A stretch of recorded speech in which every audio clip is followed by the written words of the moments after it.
faisait vraiment le plus peur au début, c'était ça. C'était effectivement la présence de Tati. En même temps, c'est pas un film de Monsieur Hulot. C'est pas, et c'est pas vraiment un film très typique des films de Tati.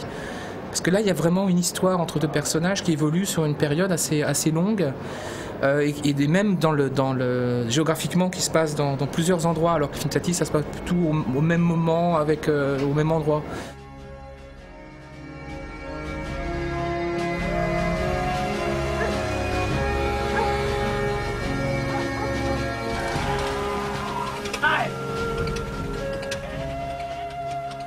J'ai voulu me démarquer effectivement au maximum aussi du look entre guillemets des films de Tati. Parce que le film qu'il avait fait avant, Mon oncle, était vraiment très moderne, hein. C'était vraiment très design et poussé à fond. Et là je voulais faire quelque chose qui soit effectivement plus terre à terre. Avec beaucoup de scènes qui se passent dans la nature. On trouve pas souvent dans les films de Tati, à part peut-être dans Jour de fête. Mais ce que je cherchais surtout aussi, c'était l'explication de la magie aussi à travers les décors et donc à travers la couleur.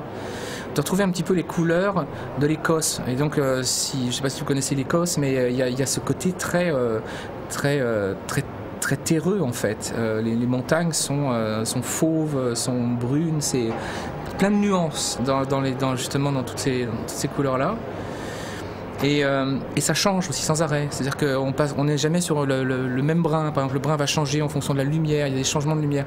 Et je trouve que ça fonctionnait très bien avec le script, justement, d'avoir ces espèces de changements sans arrêt, puisque c'est justement un film sur le changement. Donc c'est pas...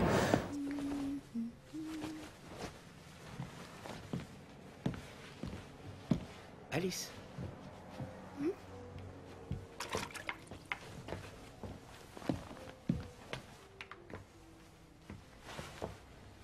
Et... Seule chose que j'ai vraiment gardée, parce que je me suis dit ça va être une sorte de, comment dire, un jeu en fait, de ne pas mettre de gros plans dans ce film et de pouvoir expliquer une histoire très intime entre deux personnages sans jamais avoir un gros plan. Et de retourner un petit peu sur le cadrage à la Tati, c'est-à-dire caméra à hauteur d'homme 1m90, 2 mètres, avec vue sur les pieds.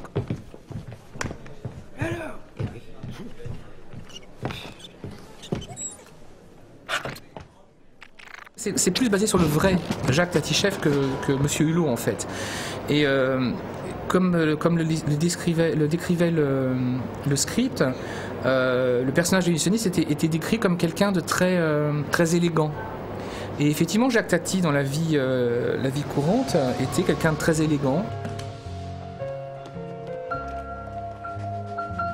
Et on a été dans cette direction-là. Et on l'a fait un petit peu plus caricatural quand il est effectivement sur scène et que là il a un feu de plancher et que bon là il est un peu plus Monsieur Hulot en fait. Et dans la vie courante, il a quand même ce côté un petit peu toujours surpris, un petit peu paumé. Ça c'était et justement c'était la chose qui me faisait le plus peur au départ, c'est de me dire est-ce qu'on lui a redonné une âme, je dirais. Est-ce qu'on va voir que c'est Jacques Tati?